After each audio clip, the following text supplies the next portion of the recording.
To complete strategic economy transformation, Indonesia is currently building a new capital city. Nusantara will become an economic superhub by promoting more inclusive and equitable economic growth to become the central of government excellence.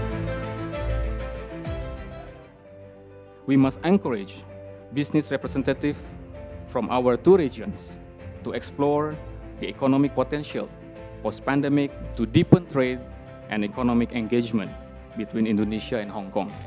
So I personally invite you, business communities in Hong Kong, to start planning and resuming your business trip to Indonesia. Moving forward, the Indonesian economy is expected to gain momentum with our bank, Central Bank Indonesia, projecting growth of 4.5 until 5.3% in year 2022.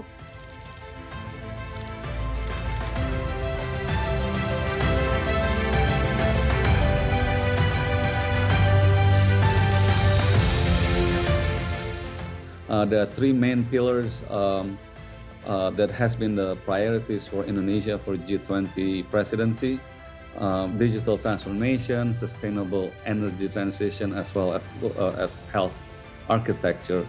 We are working together with a number of parties right now as we execute. In the next few months, you will be seeing announcement from us that we are investing not just in state-owned companies, but also in private companies in Indonesia to make Indonesia as one of potentially the best destination for investments with its growth potential.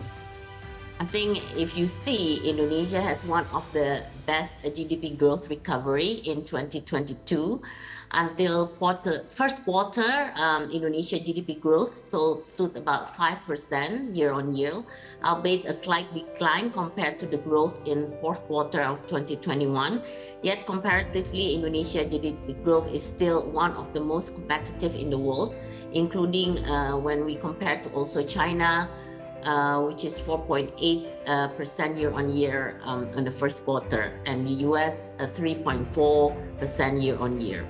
This is a good parameter for investment confidence if you are interested in the PPP projects like the new capital city, which may have been presented also earlier.